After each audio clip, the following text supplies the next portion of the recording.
在视频会晤中，王毅表示，今年是中日邦交正常化50周年，是两国关系发展史上的重要里程碑。两国领导人去年就推动构建契合新时代要求的中日关系达成重要共识，双方应以此为指引，以邦交正常化50周年为契机，夯实两国关系政治基础，维护好、巩固好、发展好两国前辈和两国人民共同努力造就的来之不易的友好局面。王毅指出，当务之急是要重点做好3件事情：一要切实把握两国关系正确方向，两国关系越复杂严峻，越要不忘初心，毫不动摇坚持中日4个政治文件原则精神。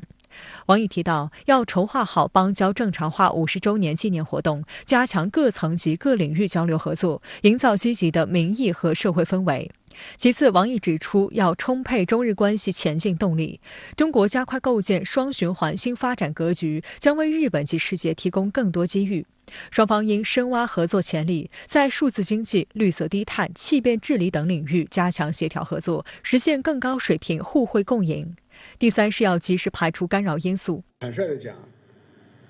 我们大家都看得到，眼下的两国关系现状并不尽如人意，特别是过去一段时间，日本国内对华消极的论调不断的增多，我认为应当引起我们双方的重视和警惕。王毅指出，近期日方在台湾等涉及中国核心利益和重大关切的问题上消极动向凸显，一些政治势力无端抹黑攻击中国，严重损害双方互信，动摇两国关系根基。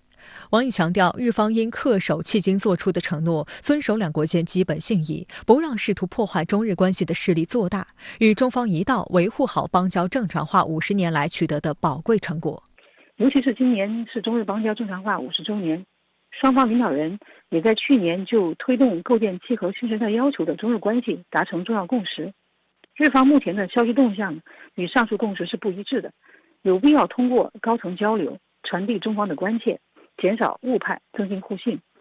从而把握两国关系健康稳定的发展大方向。林方正表示，日中拥有广泛共同利益，合作潜力巨大，前景广阔。日方愿同中方一道，不忘邦交正常化初心，保持坦率沟通，减少误解误判，妥处敏感问题，增进政治互信。值得注意的是，外交部发布的消息中还特别提到，王毅同林方正视频会晤时，就日美涉华动向表明立场。王毅指出，日方即将主办美日印澳4边机制峰会，令人关注和警惕的是，美国领导人还未成行，所谓日美联手对抗中国的论调就已甚嚣尘上，搞得乌烟瘴气。日美是同盟关系，中日则缔结有和平友好条约。日美双边合作不应挑动阵营对抗，更不应损害中方的主权、安全和发展利益。希望日方汲取历史教训，着眼地区和平稳定，务必谨慎行事，不要为他人火中取栗，不要走以邻为壑的歧途。日本在塑造阵营对抗上呢，表现得异常的积极，但是呢，这是以牺牲中日关系为代价的，而这对日本而言也意味着要承担相应的风险。中方在此时提醒日方呢，是希望日方本着对自身和地区局势负责任的态度，在塑造阵营、挑动阵营对抗上面有所收敛。有观察指出，中日外长视频会晤的时机正值美国总统拜登上任后首次亚洲行的前夕。按照计划，拜登将在下周1抵达东京，并与日本首相岸田文雄举行会晤，随后将于下周2在东京举办美日印澳4国首脑峰会。近年来，美日印澳4边机制动作频频，不断搅乱印太局势。2021年3月，4边机制首次举行首脑会议，会后声明暴露出极强的针对性。美国全国公共广播电台称，这是美国联合盟友深化同中国的对抗。接着，美日印澳4边机制这一抓手，美国及其盟友不断在亚太渲染所谓外部威胁，并趁机多次在印太地区举行联合军演，加剧地区紧张局势。根据日本共同社消息，日本海上保安厅和美国海岸警卫队周2签署了文件，巩固在联合训练和信息共享方面的合作关系。